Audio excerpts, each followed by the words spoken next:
নমস্কার বন্ধুরা, সুবর্ণা দাস অফিসিয়াল চ্যানেলে সবাইকে স্বাগতম। আজকে আবার চলে এসেছি নতুন একটা রেসিপি নিয়ে। আজকের রেসিপিটা হলো বেগুন আর সিমের বিচি দিয়ে শোল মাছ রান্না। এই রেসিপিটা আমি কিভাবে রান্না করছি দেখতে হলে পাশে থাকতে হবে। দেখুন বন্ধুরা, প্রথমে আমি এখানে একটা বেগুন বড় সাইজের করে টুকরো করে কেটে নিয়েছি আর সিমের বিচি খোসা ছাড়িয়ে ভালো করে ধুয়ে পরিষ্কার করে নিয়েছি। এদিকে আমি শোল মাছের বড় সাইজের 5 টুকরো মাছ নিয়েছি। দেখুন, ভালো করে ধুয়ে পরিষ্কার করে নিয়েছি। এবার আমি এই মাছের মধ্যে দিয়ে দিলাম পরিমাণ মতো লবণ আর হলুদের গুঁড়ো। লবণ হলুদের গুঁড়ো দিয়ে ভালো করে হাত দিয়ে আমি মাছ মাখিয়ে নেব, যাতে মাছের গায়ে ভালো করে লেগে যায়। দেখুন বন্ধুরা, আমি হাত দিয়ে ভালো করে শোল মাছ লবণ হলুদ দিয়ে মাখিয়ে নিচ্ছি। এভাবে আপনারাও ভালো করে মাখিয়ে নেবেন। দেখুন, আমার মাছ মাখিয়ে নেওয়া হয়ে গেল। একদম সুন্দর করে আমি মাখিয়ে নিয়েছি। এবার আমি চুলোতে একটা ফ্রাই বসিয়ে দিলাম। ফ্রাই মধ্যে পরিমাণ মতো তেল দিয়ে দিলাম। তেল গরম করে নিয়েছি ভালো করে। এবার আমি এখানে শোল মাছগুলো দিয়ে দিলাম। এই শোল মাছগুলো ভালো করে ভেজে নিতে হবে। শোল মাছ ভালো করে ভেজে নিলে খেতেও খুব ভালো লাগে। কম ভাজা হলে খেতে তেমন একটা ভালো লাগে না। দেখুন, এক পাশ আমার হয়ে গেল শোল মাছ, আমি উল্টিয়ে দিচ্ছি। শোল মাছ আমি একদম কড়া করে ভেজে নেব। দেখুন বন্ধুরা, শোল মাছের অপর পাশে হয়ে গেল, আমি আবারও উল্টিয়ে দিচ্ছি। এভাবে আমি একদম কড়া করে ভেজে নিয়েছি। দেখুন, দেখতেও খুব ভালো লাগছে। একদম কড়া করে ভেজে নিয়েছি। এবার আমি একটা পাত্রের মধ্যে এই মাছগুলো তুলে নেব। এবার আমি চুলোতে একটা কড়া বসিয়ে দিলাম। কড়াইতে আমি পরিমাণ মতো তেল দিয়ে দিলাম। তেলটা গরম করে নিয়েছি। এবার আমি প্রথমে টুকরো করা বেগুন আমি ভেজে নেব। বেগুন আমি প্রথমে তেলের সাথে ভালো করে মিশিয়ে নিচ্ছি, ভালো করে, যাতে তেল বেগুনের গায়ে লেগে যায়, না হলে বেগুন তেল টেনে নিয়ে যাবে। এবার আমি বেগুনের মধ্যে দিয়ে দিলাম আধা চামচ পরিমাণে হলুদের গুঁড়ো, আধা চামচ পরিমাণে লবণ। লবণ হলুদের গুঁড়ো দিয়ে আমি বেগুন ভেজে নেব 5 মিনিটের মতো। একদম কড়া করে আমি বেগুন ভেজে নেব না, হালকা দাগ লাগিয়ে এই বেগুন আমি ভেজে নেব। আমার এই রেসিপিটা যদি আপনাদের ভালো লাগে তাহলে লাইক কমেন্ট শেয়ার করে দেবেন। আর নতুন কোনো বন্ধু যদি আমার এই রেসিপিটা দেখে থাকেন, অবশ্যই আমার চ্যানেলটাকে সাবস্ক্রাইব করে দেবেন এবং নোটিফিকেশান অন করে রাখবেন, যাতে আমার নিত্য নতুন ভিডিওগুলো আপনাদের কাছে প্রথমে পৌঁছে যায়। দেখুন বন্ধুরা, বেগুন ভাজা আমার প্রায় হয়ে গেল। হালকা দাগ লাগিয়ে আমি এই বেগুন ভেজে নিয়েছি। এবার আমি তেল ছাড়িয়ে এই বেগুনগুলো আমি তুলে নিচ্ছি একটা পাত্রের মধ্যে। দেখুন বন্ধুরা, বেগুন আমি একদম কড়া করে ভাজিনি। আপনারা এরকম করে ভেজে নেবেন এই রেসিপিটা বানানোর সময়।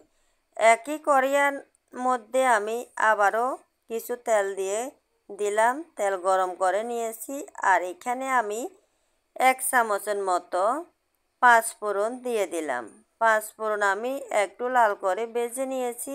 আর এখানে দিয়ে দিলাম আমি একটা তেজপাতা আর দিয়ে দিলাম 2টো শুকনো মরিচ।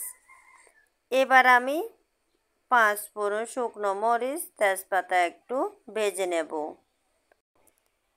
শুকনো মরিচ তেজপাতা একটু লাল করে আমি ভেজে নিয়েছি। এবার এখানে আমি দিয়ে দিলাম পেঁয়াজ কুচি। পেঁয়াজ কুচি আমি 2-3 মিনিট ভেজে নেব, একটু হালকা বাদামি কালার করে ভেজে নেব।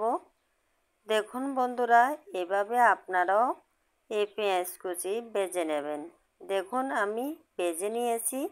এবার এখানে আমি দিয়ে দিচ্ছি হলুদের গুঁড়ো 1 চামচ আর স্বাদ মতো লবণ হলুদের গুঁড়ো দিয়ে আবারও আমি পেঁয়াজ ভেজে নিয়েছি। লবণ হলুদ দিলে পেঁয়াজ সহজে নরম হয়ে যায়। দেখুন বেশিক্ষণ লাগছে না, পেঁয়াজ একদম নরম হয়ে গিয়েছে। এভাবে আমি 1 মিনিটের মতো আরও ভেজে নিচ্ছি। আপনারা এভাবে রেসিপিটা বানাবেন, দেখবেন খেতে খুবই দুর্দান্ত লাগবে।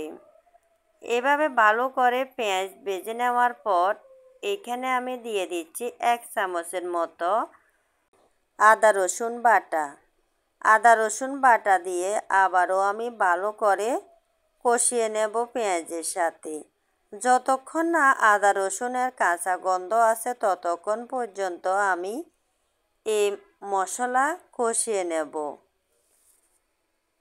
দেখুন বন্ধুরা, আমি আদা রসুন ভালো করে কষিয়ে নিয়েছি। এবার এখানে দিয়ে দিলাম আধা চামচ পরিমাণে জিরের গুঁড়ো, আধা চামচ পরিমাণে ধনিয়ার গুঁড়ো, আধা চামচ পরিমাণে মরিচের গুঁড়ো, আর সাথে দিয়ে দিলাম আমি আধা কাপ পরিমাণে জল। এবার আমি শুকনো মশলার উপকরণগুলো ভালো করে ভেজে নেব। আর যে জল দিয়েছি এখানে জলও আমি শুকিয়ে নেব। যতক্ষণ না উপরে তেল ভেসে আসছে ততক্ষণ পর্যন্ত আমি এই মশলা কষিয়ে নেব। দেখুন বন্ধুরা, উপরে তেল ভেসে উঠেছে। এখন বুঝতে হবে আপনার মশলা কষিয়ে নেওয়া হয়ে গেল। এবার এইখানে আমি দিয়ে দিচ্ছি সিমের বিচি। এই মশলার সাথে আমি সিমের বিচি ভালো করে কষিয়ে নেব। সিমের বিচির যে একটা কাঁচা গন্ধ আছে তা চলে যাবে এভাবে মশলার সাথে কষিয়ে নিলে। এভাবে কিছুক্ষণ পর পর লাড়িয়ে এই মশলার সাথে সিমের বিচি কষিয়ে নিতে হবে, তাহলে খেতেও খুব ভালো লাগবে। রান্না করার পর কাঁচা গন্ধটা আর লাগবে না। দেখুন বন্ধুরা, এই মশলার সাথে সিমের বিচি কষিয়ে নেওয়ার সাথে সাথে কালারও পরিবর্তন হয়েছে। এভাবে আপনারা সিমের বিচি রান্না করার সময় প্রথমে এই সিমের বিচি ভালো করে কষিয়ে নেবেন। আর এভাবে কষিয়ে নিয়ে রান্না করলে এই সিমের বিচি একটাও ভাঙবে না। দেখুন আমি সিমের বিচি কষিয়ে নিয়েছি। এবার এখানে আমি দিয়ে দিচ্ছি ভেজে রাখা বেগুন।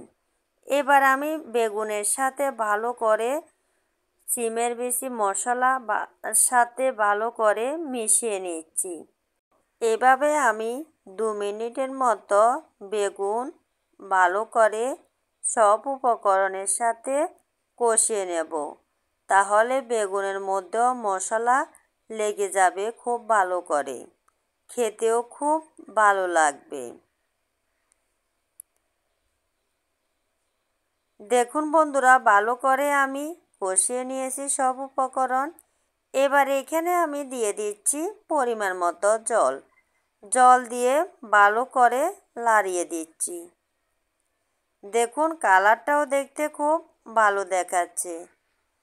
এবার আমি চুলোর আঁচটা একটু বাড়িয়ে দেব যাতে তাড়াতাড়ি ফুটে ওঠে। দেখুন বন্ধুরা, ফুটে উঠেছে। আমি আবারও ভালো করে লাড়িয়ে দিচ্ছি। আরও কিছুক্ষণ এভাবে রান্না করে নেব। আমার এই রেসিপিটা যদি আপনাদের ভালো লাগে অবশ্যই বাসায় ট্রাই করবেন, দেখবেন খুবই ভালো লাগবে। দেখুন বন্ধুরা, কিছুক্ষণ পর আবারও আমি লাড়িয়ে দিচ্ছি। দেখুন সিমের বিচিও সিদ্ধ হয়ে গেল। এবার আমি এখানে ভেজে রাখা শোল মাছ দিয়ে দিলাম। শোল মাছ দিয়ে আমি হালকাভাবে লাড়িয়ে দিচ্ছি। এভাবে আমি আরও 2 মিনিটের মতো রান্না করে নেব। এবার আমি এখানে দিয়ে দিচ্ছি ধনিয়া পাতা কুচি।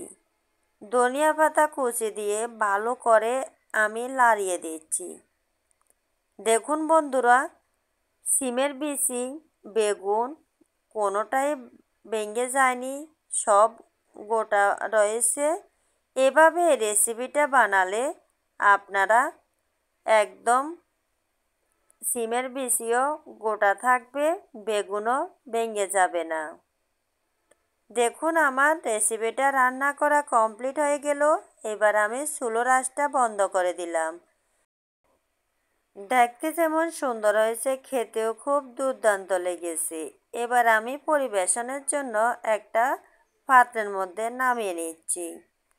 এরকম রেসিপি আপনার গরম গরম ভাতের সাথে এবং রুটি পরোটার সাথে খুবই ভালো লাগবে। আজ এ পর্যন্তই বন্ধুরা, সবাই ভালো থাকবেন, সুস্থ থাকবেন। আমার পাশে থেকে এতক্ষণ আমার ভিডিওটা দেখার জন্য সকলকে ধন্যবাদ। সবাই ভালো থাকবেন, সুস্থ থাকবেন।